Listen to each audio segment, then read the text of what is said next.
The Cincinnati Reds signed their catcher. And it tells me Tyler Stephenson isn't going anywhere anytime soon. We'll look at what the signing of Luke Maile does for the Cincinnati Reds roster, and we'll look at an interesting development in the lukewarm stove for the Redlegs, all on today's Locked On Reds. You are Locked On Reds, your daily Cincinnati Reds podcast, part of the Locked On Podcast Network, your team every day. You are Locked On Reds. Thanks for making Locked On Reds your first listen of the day. We are part of the Locked On Podcast Network, and we are free and available on all podcasting platforms. I'm your host, Stephen Offenbaker, alongside Jeff Carr, and we have a passion for baseball. We have a passion for the Cincinnati Reds, and we have taken that passion and we have turned it into information for you. On today's podcast, we are going to talk about the Reds getting their guy. Cue the mission accomplished GIF playing behind me. They went out and got themselves a catcher. We will tell you all about him. We are also going to talk about how that doesn't necessarily mean they couldn't go out and get another one. And finally, we are going to catch you up on a hodgepodge, a potpourri, if you were, of Reds news that has come out over the course of the Thanksgiving break. We're going to get you all caught up on that. Before we dive into the Reds signing of a catcher, I do want to just take a quick second and thank you guys that are all messaging me on Twitter. Yes, we have a volcano erupting here on the Big Island. Mauna Loa decided to wake up last night as of this recording. I posted some pictures on my Twitter feed. If you want to go check that out, know that that's very far away. It's nowhere near any people. It's nowhere near any houses. No chance it's going to get me or get anybody around me, but I do appreciate all the messages. It's very pretty. And as long as it stays up there on the mountain, it's very fun to look at and it's not a problem so long as it stays there. But again, thank you for your concern. All right, Jeff, let's get into this signing. And you know what? While we're talking about Hawaii, I'm just going to tell you right now, I'm going to screw this guy's name up all the time because in Hawaiian, that word is Maile, and that's a type of plant that they use to make a lei. So he's going to be Luke Maile as far as I'm concerned. You can call him by his correct name, and maybe it'll eventually stick in my brain. But for at least this first few episodes, Jeff, he's Luke Maile. Luke Maile. Maybe Luke Maile was the reason that Mauna Loa exploded. They're just so happy to see the Reds sign a backup catcher. No. Let's put it this. For certain, Luke Maile is a backup catcher. What have we been talking about as this, as soon as this offseason started? The Reds need catcher 1B. The Reds have signed their backup, which means they're planning on keeping Tyler Stephenson behind the plate for 70 to 80% of this year's games, which is not at all what we were hoping was going to happen. No, and let's talk about what they did. They went out and got, this is a very, in the grand scheme of baseball, this is a very team-friendly deal. It's a one-year deal for $1.175 million. That's pretty bargain price for a major league catcher. This guy has played in parts of 7 major league seasons, so he's no stranger to the big leagues. He knows his way around a big league clubhouse. He knows his way around a big league pitching staff. Unfortunately, he is not much different from what the Reds were running out there all last season. He played a career high 76 games for the Cleveland Guardians last season. And in those 76 games, Jeff, slash line of 221, 301, 326. That's not great, but it is better than what the Reds were running out there post Tyler Stephenson injury. Right, and really, even his career numbers, even though they are very lackluster as well, are better than what we saw from anyone named Austin Romine, Mark Kolesvari, Michael Papierski, Chucky Robinson, and the names go on and on and on. So maybe we will at least see some continuity there behind the plate. I do remember, and that was something that I found interesting as to why they so quickly moved on from Austin Romine, is that you heard Nick Lodolo and Hunter Green sing their praises of Austin Romine calling a game for them, but I think at the end of the day, they all knew that they could go get that guy immediately, and that's kind of what they got here. Luke Maile just seems like the kind of guy who you can pencil into the lineup whenever he's backing up Tyler Stephenson, and you're going to bat him at the bottom of the order. You're going to bat him where you hope he doesn't hurt you because he's not going to help you. he's a right-handed hitter, and that factors into a conversation you and I are going to have later. But you're right. If this guy's starting more than 40 games at catcher, it's a problem. I think well, what it means is Tyler Stephenson's hurt again. If he starts more than 40 games behind the plate, it means that either Tyler Stephenson is hurt or the Reds have gone out and got a third catcher to have on this lineup. Here's the thing with him. It's nothing flashy. Like I told you earlier off air, we had to go look up how to pronounce his name.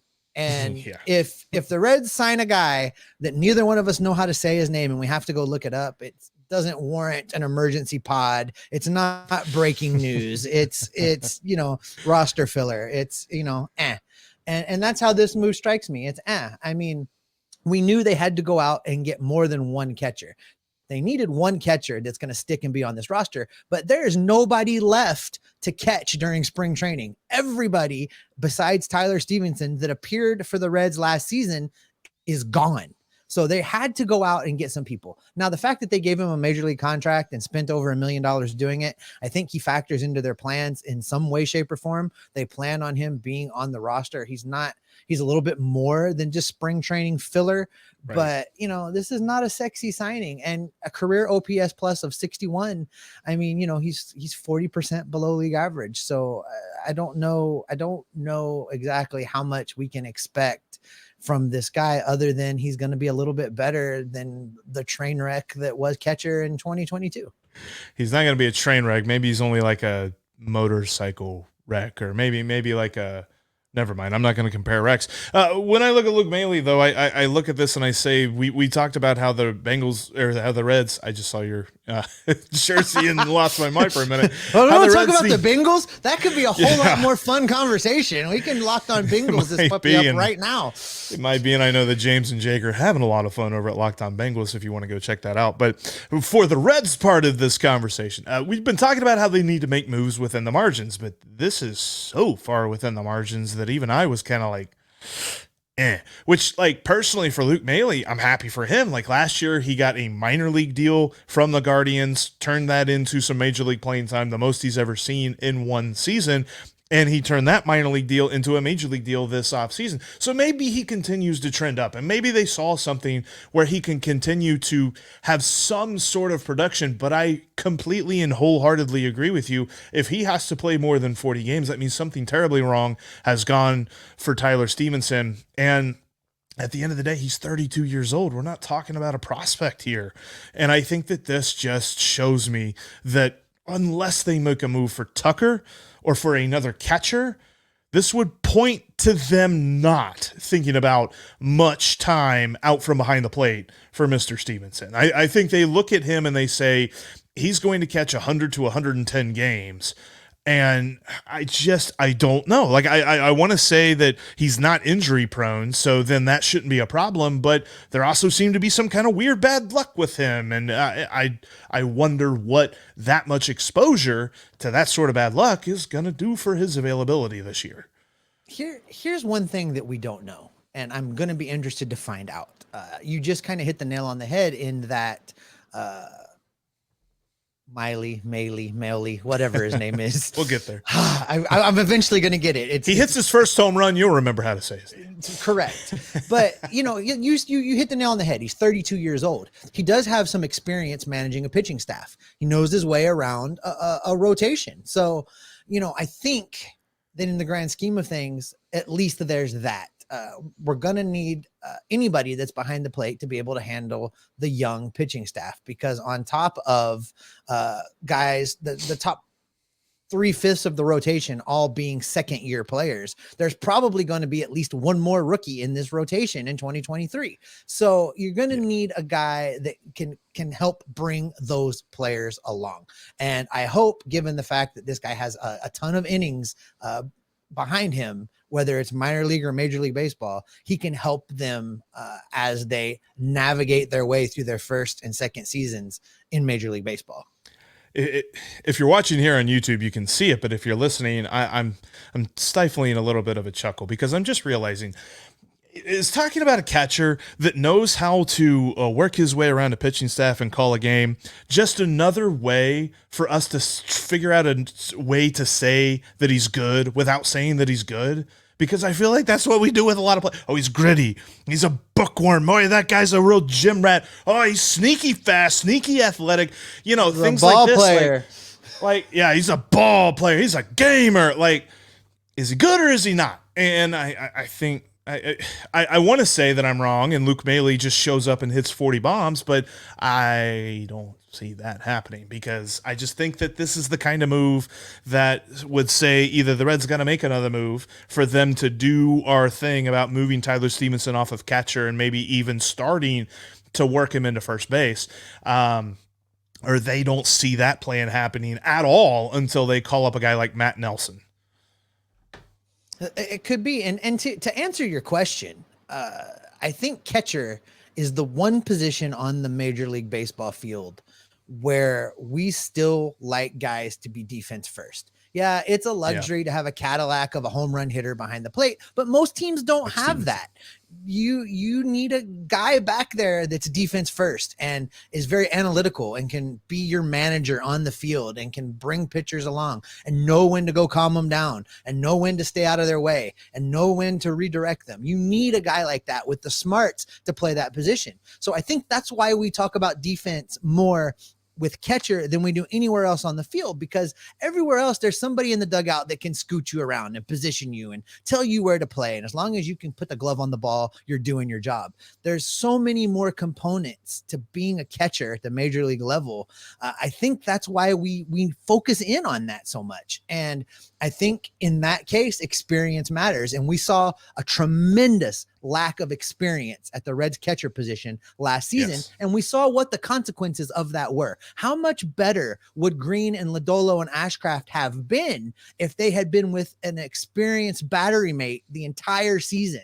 How much faster would they have figured it out? How much faster would they have been able to make the hitters look silly instead of having to take all the direction from a dugout and not having a guy on the field that could help them with in-game management? I think it made a big difference. That's true. And I appreciate you straightening out my sarcasm. That's a good point. But you mentioned it, and we talked about it quite a bit, but what would signing another catcher, maybe Tucker Barnhart, do for this roster? We'll explain that coming up next. But first, I want to shout out today's sponsor. It's BetOnline. BetOnline, you know what? I stand corrected. The Reds are on the list for odds to sign Aaron Judge. It's just, it's 10,000 to 1 right now is what the odds are. So you're saying there's a chance. Yeah, no, I'm with you. Steve was shaking his head for those of you that are listening to the pod. You can find all of the latest player developments, like where Aaron Judge is going. Again, probably not the Reds, probably most likely not the Reds. You can find team matchups, news, podcast, and in-depth articles and analysis on every single game, and that's at betonline.net. As always, BetOnline remains your continued source for all your sports wagering information with live betting and up-to-the-minute scores for every sport out there. Whether you're talking about baseball, whether you're talking about hockey, you've got basketball. For the NBA or NCAA, you've got NCAA football. What Wisconsin's going to do now that Luke Fickell has gone to Madison. What in the NFL, what's going to happen with Joe Burrow once Jamar Chase comes back and they beat the Chiefs this week? Yeah, you heard it here. Or you can follow MMA, boxing, all that kind of stuff. It's all at betonline.net because BetOnline is where the game starts. You can follow the podcast on all platforms. Make sure that you check us out here tomorrow. Thanks for giving us a view, giving us a listen here today. Tomorrow, we're going to explain why Graham Ashcraft is a player that we name a lot in the bright future of the Reds. We always talk about Green and Lodolo, Green and Lodolo, Green and Lodolo, and we also add Ashcraft, and there's almost as if he was a also-ran. But he's not an also-ran. He is a very important part of the Reds' future, and we're going to dive into why. Because he is awesome. But Steve, you know who else is awesome? Tucker Barnhart's also. Oh, wait. Now, hold the phone for a second. So were you being sarcastic in the last segment and it totally just whiffed over my head? Is that what happened? No, I think I don't want it to make it seem like I'm poo-pooing. It wouldn't be the first time that happened. It wouldn't be the first time that it just whizzed right by my head and I didn't catch it. So, well, I think there's always truth in sarcasm, right? And I think that there's part of my brain that when I hear about a catcher who works well with a pitching staff and knows how to call a game, and I'm just like, great. Does that mean everything else sucks? Like, he can do all that stuff, but the stuff that you're actually going to see, he's not really good at that. Like, all right, you know who can play defense and manage a pitching staff? Tucker Barnhart. Yes, he can. And we know it firsthand. And you know what? If you sign Barnhart, it opens up the capability to not have Tyler Stephenson catch 70 to 80% of the time, which I think both you and I are in agreement. That's probably not the best plan. That's almost hope. I would think when it comes to Tyler Stephenson. And I think that Tucker Barnhart's the kind of guy. Let's do this, for example, because there are other catchers out there. But if you're going to sign another catcher, it's probably going to be a guy that has a little bit of familiarity with you, and Tucker Barnhart would be that guy. Well, for a lot of reasons. One, price. As we mentioned up top, the Reds now have $1 million invested in somebody to back up Tyler Stephenson already. I think signing Tucker Barnhart probably a little bit more expensive to that. Let's call it a $2 million 1-year deal. Let's say Barnhart was signed for that. I would be okay with that. Do it yesterday. The fact of the matter is that last season, if we're just looking at last season's numbers, Barnhart and Maile are the same. Almost had it. Are the same guy. They're pretty much the same guy. If you look at their slash lines, there's a few points different. As a matter of fact, Maile is a little bit better as far as on base percentage goes, but they're both in the 60s for OPS plus. So you're not getting a tremendous offensive upgrade. What Barnhart brings is that experience I was talking about in the last segment, that ability to help bring along the young pitchers, the former Gold Glove catcher. He knows how to play some defense back there, and he can do something that nobody last season for the Reds could do, and that's shockingly catch the baseball. So, it's an instant upgrade as far as that goes. Now, it's all possible that Tyler Stephenson can go out and catch 110, 120, 130 games behind the plate and never get hurt. It's possible. Yeah. I don't know that it's likely, but it's possible.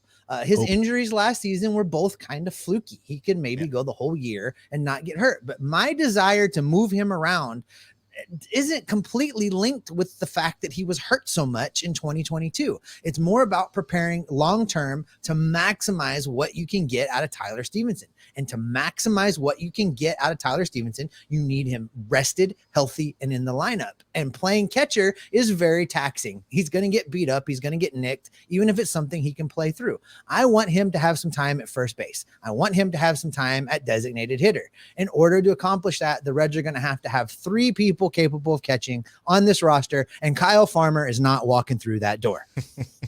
No, he's walking through Minnesota's door. And when it comes to the backup, maybe it's Maile. I think we're just going to roll with that. But you definitely need a third guy, and Tucker Barnhart would be a good third guy because I'm with you. I think that expecting Stephenson to go out there for that many games, that's not a plan.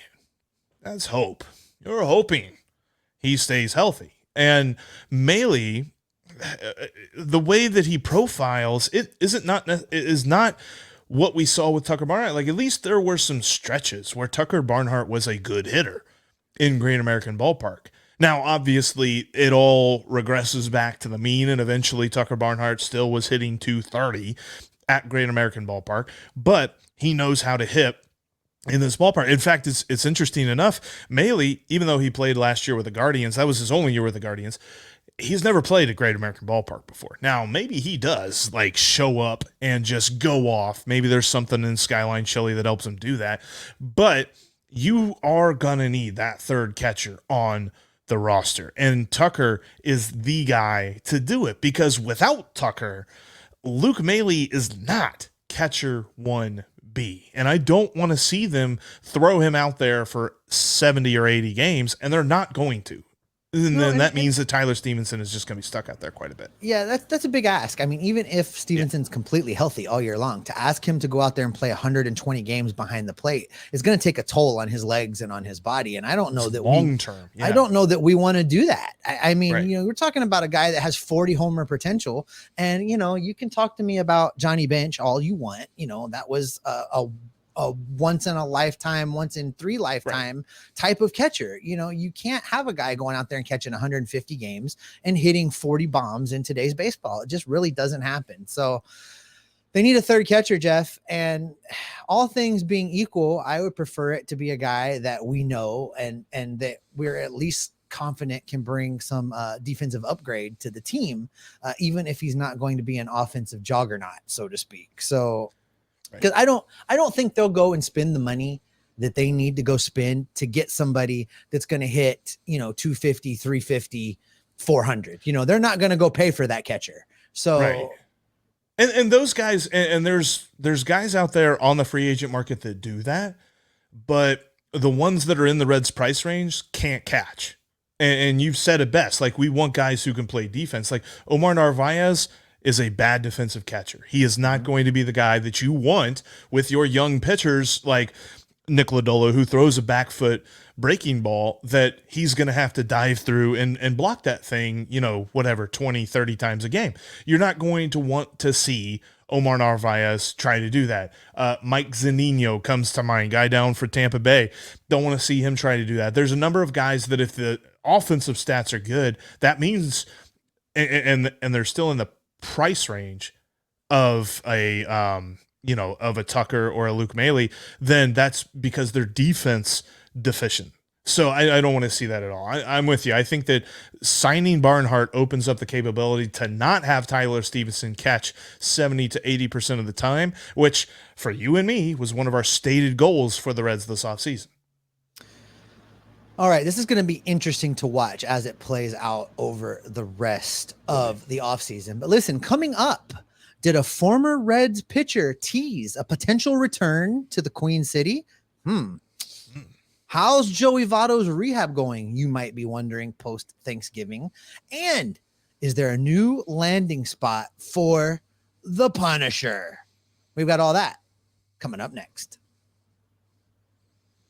You can follow the podcast on all platforms, including right here on YouTube. If it's your first time watching us, please click that subscribe button and the notification bell so that you get notified every time we post something new and every time we go live. We try to do live episodes once a week. There won't be one this week because Jeff and I will both be traveling on Friday because we will be at Reds Fest. I hope you will be at Reds Fest. If you see us, stop us, say hello. Let's talk some baseball. I am so pumped up for Reds Fest, and then there's a football game the next day too, so we're probably going to be going to that as well. But please stop us if you're at Reds Fest. We want to talk to you. You can also follow the podcast in between shows. You can follow us on Twitter. You can follow me at @SOffenbaker with 2 Fs. You can follow Jeff at Jeff Carr with 3 Fs, and you can follow the show at Locked On Reds. All right, we've got a potpourri segment for you here. We're going to cover a little bit of everything. Lots of stuff kind of happened over the Thanksgiving break, and none of it was breaking news, but it was some interesting stuff. Let's start with a former Red changing his social media profile picture back to his days in Cincinnati, and that would be one Johnny Cueto throwing up the throwback. There it is on the screen for the YouTube viewers. There is Johnny in his Reds road uniform along with Dusty Baker. And it looks like Todd Frazier in the background there. Jeff, and if I could venture a guess at a right ear, that looks like Ryan Hannigan's right ear. Is what I'm going to say with that. But yeah. So Jeff, is Johnny coming home? I wonder, because when I first saw that, obviously my first inclination, Reds uniform. He's coming back. He's coming back to the Cincinnati Reds. But there is a prominent figure, and I'll throw the picture up real quick. There's a prominent figure, if you look at this picture, who really is even more so the central person in this picture than Johnny Cueto. And that would be one Dusty Baker, which he manages somewhere else. World champion manager Dusty Baker. I think that this picture is an homage to Dusty Baker. I think that that this was Johnny's way of celebrating Dusty. But bring Johnny back. I'm all in. Bring him back. I would love that. How would that rotation be, Jeff? Of Lodolo, Green, Ashcraft, Cueto, and one of Williamson or Stout. I'll run that thing out there all season long. I would absolutely love that. We talk a lot about Corey Kluber because he's a guy who's done it, but he's probably a guy looking for a prove-it deal. If for some reason they bring back Johnny Cueto, that would be phenomenal. And he would be a great veteran presence to lead these guys, and probably not necessarily a guy. I mean, he wasn't really a guy that had a lot of trade value last year, so I don't necessarily know that he would somehow repair that, because last year he was phenomenal. Like, if we talked about this before, he was a 5-win guy last year. He wasn't just some dude. So he still has it. He's still got something moving for him in his career. And if the Reds were to make that signing, that is the signing that you can make and say, welcome back, everybody. Welcome back to the Great American Ballpark, because we just got Johnny Cueto. You know, I think you've heard me say a couple times now that the Reds aren't going to go spend huge money and bring in some kind of superstar or whatever. But for the casual, everyday fan, if they can bring in a couple guys that have names people know, it will be a big deal in Reds country as this team continues its rebuild. And Johnny Cueto is a name everyone knows, and it's a throwback to a fun winning time a little bit. So, you know, this move makes sense for a lot of reasons. It probably makes sense for Cueto if the money's right. It would make sense for the Reds because it would buy a little goodwill as far as making it look like they're doing something. And, you know, it's a win for the fans to get to see Johnny one more time. So I'm all in on it. Let's do it. Let's just do it. And you know, I was going to say, I was going to do the same way. Sorry. You know what else I'm all in on? Joey Votto taking hacks. Joey Votto on his social media. And if you're not following Joey Votto on social media, what is wrong with you? Joey Votto posted videos of his first swings. He is swinging a bat. He wasn't swinging a bat hard. If you watched the video, he's taking some light, gentle swings, but he's swinging a bat. And that means that his rehabilitation is on track for him to be ready for spring training.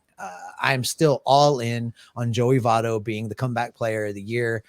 I would love to see it. Reds country would love to see it. It'd be a great thing for what will probably be his farewell season in Cincinnati. I want him to have all the success in the world. And it was good to see him doing baseball things. So, you know, while it wasn't anything to make me like stop the presses and record an emergency podcast, it was good to see. It's interesting because I've seen now in a couple of different places from reporters, like Bobby Nightingale is the most recent one that I saw, wondering if he's going to be ready for opening day. And there's still probably a chance he misses a little bit of time to begin the season as he rehabs from this injury. And kind of like you said, the video, the intensity, and I use that word loosely in this case, that the swings were more like a batting practice warm-up swing, you know, kind of like what he used to do, the whole weird, like, you know, whole thing where it looked like he was trying to hurt himself, like doing an uppercut swing or something when he was in the on-deck circle. But this is all formulaic. This is all him just trying to get the muscle memory back, get his muscles back used to that motion and the swing that he usually does. So this is step one. We always talk about, you know, a pitcher rehabbing from injury and they're like, oh, he's doing long toss on flat ground. Like, this is the hitter version of that. He's still a ways away, but it's nice to see that he is beginning the process. I can't wait. I'm with you. Comeback player of the year 2023. Let's go. And listen, he still has about 15 weeks to get himself ready for opening day. I'm betting on Joey. I think he's in the starting lineup opening day. That, you know, I always do my hot take of the day, Jeff. That's my hot take of the day. Joey Votto starts opening day for the Cincinnati Reds. I like it. I will take that all day, every day. But you know what else? You know, somebody who's not going to be starting opening day for the Cincinnati Reds? God. Aristides Aquino. Why? Why is he not starting an opening? Oh, he signed a deal. He is gone. Not only did the Reds cut him, and I really had the sneaking suspicion they would try and bring him back, but no, he signed a 1-year deal for worth $1.1 1.25 million actually, with about $300,000 in performance bonuses for the Dragons of a town that I can't say. Shunichi Shunichi. Dragons. Yeah, Thank you. I'm stoked for him. He gets a raise, right? He's getting a chance to play every day. He was not going to get that here. If he was going to get that here, that meant that something horribly wrong happened. They either just didn't go out and get an outfielder this offseason, or they've had some injuries, because he is not above the F troop. And I don't even think he's above Novak, the new guy they just brought in. So I look at this and I say, okay, I really hope that he goes out there and he figures it out, because he's always a guy that I will root for. He's always a guy that I cannot be super objective about, but we know what he is at this point. I even saw, and I'm blanking on the name, but I saw a comment in the comment section on YouTube the other day that said, why couldn't they just bring him back and fix his swing? They've been trying to do that, and he just does not listen. He's got to want to be fixed. According to Eric Davis and Barry Larkin, he had his own ideas about what that looked like. And, I'm with you. I wish him success. Hope he goes over there and plays well. Listen, I've always thought he was really kind of a 4A player. And if he goes to Japan and has success, that kind of confirms that he was a 4A player. And good, he can go make some money. They'll love him over there. He'll hit big home runs. It's a win-win for everybody involved. But I'm with you. He was not better than anybody else that's in the competition right now, including Nick Senzel. So I think I think this was the right move for everybody involved. And with that, I think we will go ahead and wrap up this edition of the Locked On Reds podcast. Coming up tomorrow, we are going to tell you why Graham Ashcraft is a player that we consider to be a huge part of the Reds' bright future. Thanks for making Locked On Reds your first listen. Now with your next listen, check out the Locked On Sports Today podcast. They have the biggest stories of the day, plus instant reactions, big game recaps, and their very own take of the day. Not quite as hot as my hot take of the day, but they have their very own take of the day. The Locked On Sports Today podcast, just like Locked On Reds, is free and available on the Odyssey app, YouTube, or wherever you get your podcasts. All right, Jeff, that's going to do it for today. Reds Fest is coming. What can the people expect from us? They can expect us to be all over the transactions, all over the rumors, who's changing their profile pictures and who's taking pictures with fans at Reds Fest, because we're going to be there on Saturday. You and me, decked out, ready to go, hoping to meet some folks and some players, because we are Locked On Reds every single day.